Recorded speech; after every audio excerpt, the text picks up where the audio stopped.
Well, I think the root of your question is about software application access. When does it need to happen for consumers to be interested?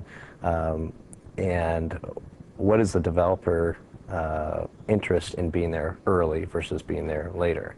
So there's actually two sides to this coin. We're doing things to help software developers that are on Windows have their products more discoverable through the Windows Marketplace, just announced a couple weeks ago. We've always had something of a catalog, but this is really meant to make getting access to the software, pulling it down, and having a comprehensive list available. So that'll be a step in the right direction. If you talk to the Longhorn folks, they are oriented around applications should be something I use. I install new applications all the time because the barrier for me installing an application should be minimal to nothing, right? And we talked about this on the ISV show before with Michael Wallen.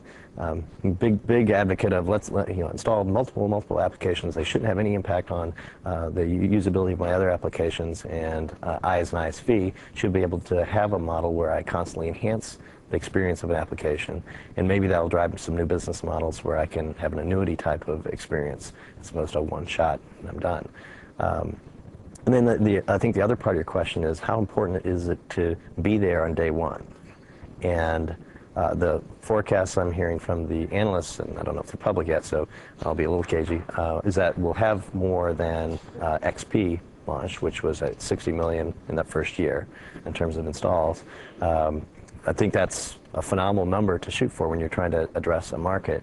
Our job as Microsoft is to make it so compelling that people almost don't feel like they're getting the full experience of a personal computer unless they're in the new environment that Longhorn represents.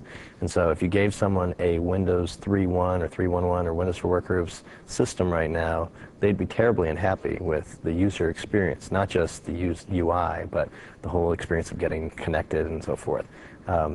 We've got to make it so good that people will be disappointed if they're not on that next thing when they take a word of mouth or when they see the reviews of just how good it is. Right.